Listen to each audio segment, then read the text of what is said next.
Hey friends, today I'm going to read another true story. This one's a little bit different. It's a little bit shorter and it's told a little more simply. But it's about a very important topic, which is a lot of people in the world do not have access to clean water. And so this story was based on the life of this woman named Georgie Badiel. This is her right here.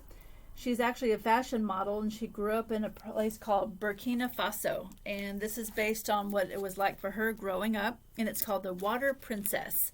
The author's name is Susan Verde, illustrator Peter Reynolds.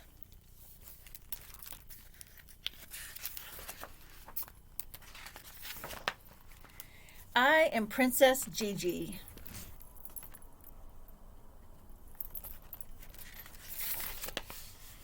My kingdom, the African sky, so wide and so close.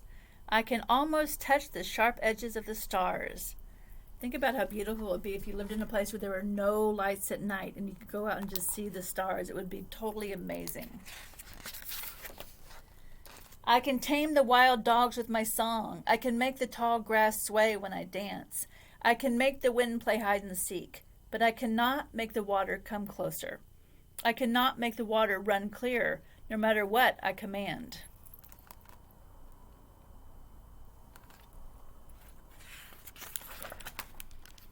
It is early morning, still dark. My mother wakes me. Gigi, my princess, it's time to get up. We must collect the water. If we want water, we just go to the sink and turn it on, right? Now it comes, clean and ready to go. Not where she grew up. Water, come! Do not make me wake before even the sun is out of bed, I demand. Come, please, I say. But the water won't listen, and I know we will have to walk so far to the well. In the back of the book, she mentioned that it was about a 4-mile trip, round trip during the day. So 2 miles to walk there, 2 miles to walk back, carrying all that heavy water. I am too sleepy to put on my crown. I think of the pot that will rest on my braids instead. The thirst comes quick, dry lips, dry throat. I squeeze my eyes shut. I see it, clear. I dip my toes in it, cool. I scoop it up and bring it to my lips. So a lot of the women would also carry these jugs on their heads, which is pretty amazing. I couldn't do that. Slowly I open my eyes. Nothing. I kick the dust. She's frustrated because every single morning she has to get up before the sun comes up to walk 2 miles to get the water and walk 2 miles home. Think how long that would take. I grab my empty pot and place it upon my head. My mother does the same, and our journey begins full of song. My maman adds her melody. Our steps are light. We twirl and laugh together. The miles give us room to dance.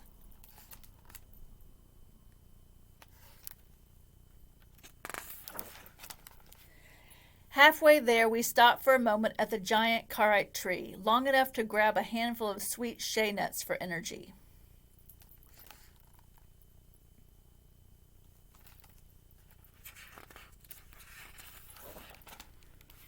We keep the dance going just a little longer. Maman, are we there yet?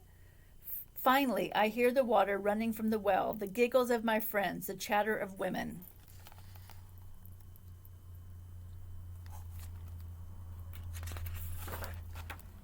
Some have traveled farther than I, only return home when the sun has gone to bed.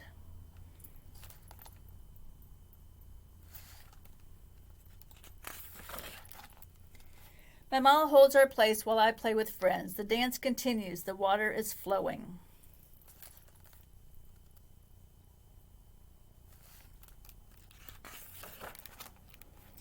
Pots filling with the dusty, earth-colored liquid, so the water they're getting isn't clear. It's kind of the color of clay. Gigi, come! My turn now.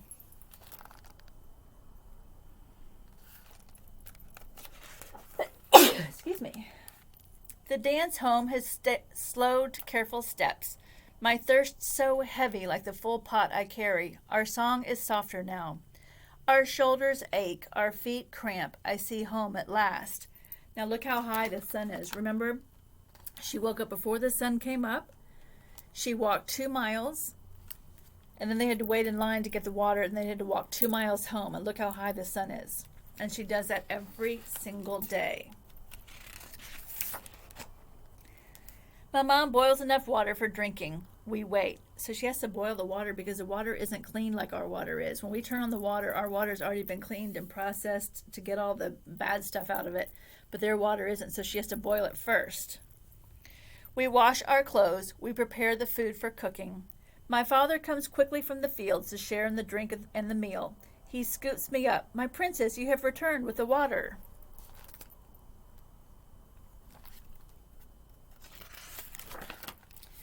Drink, Maman says finally. Every sip fills me with energy. I want to make it last, but I can't. I gulp it down.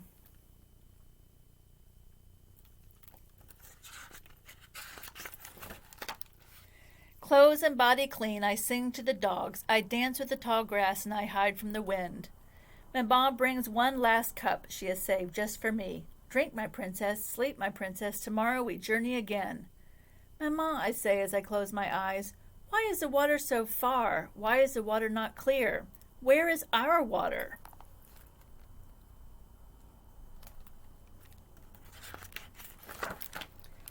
Sleep, she says. Dream, she says. Someday you will find a way, my princess, someday. I am Princess Gigi. My kingdom, the African sky, the dusty earth, and someday the flowing, cool, crystal clear water. Someday.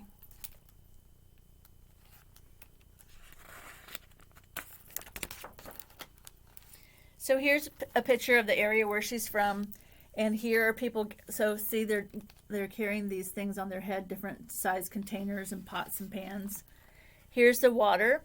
Now, does that look like water you'd want to drink? We're used to something different. Our life is very different. And look at this little girl.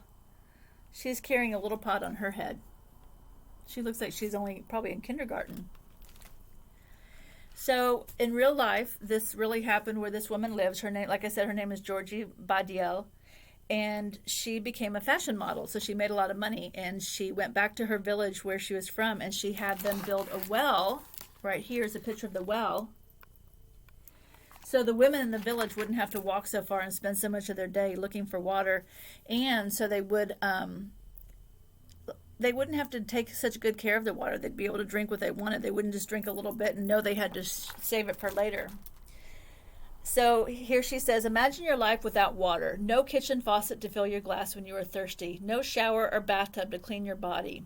Imagine if you couldn't go to school because you had to spend much of your day walking for miles just to get water and not even know if the water you reach will be clean. That's true for nearly 1 billion people around the world. That's one out of every 6 person who doesn't have access to clean water.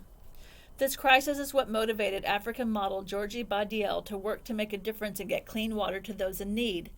As a young girl in Burkina Faso, Georgie spent her summers living with her grandmother. Every morning, Georgie and the other girls and women of the village walked for miles to fill pots of water and return it home to be used for the basics, drinking, bathing, cooking, only to wake up the next morning and make the journey again. Georgie knows firsthand the suffering and struggle of all those without clean water. In Burkina Faso alone, nearly a quarter of the people have no access to clean water. Both illness from contaminated water and time it takes to collect water every day prevent many children from ever getting to go to school. The walk itself is on average 4 miles each day, which is the length of about 70 football fields. That's every day. The Water Princess is a story inspired by Georgie's own childhood and her wish that the water would come to her and those in her community. Together with Ryan's Well, that's a nonprofit organization that helps people in Africa, and the other people in her community, they raised enough water to bring the basic right, this source of life, to the people of Burkina Faso and beyond. We hope this story brings awareness of the ongoing crisis and inspires you to be part of the change. So look, here they are playing in the water. If you want to know more about water and how a lot of people don't have it, look it up online, and I bet you can find a lot of information. So here's her signature. And it's very exciting that she was able to bring water to her village. So when everybody probably knows I'm from Austin, Texas, and I had a friend there, and he was also from Africa.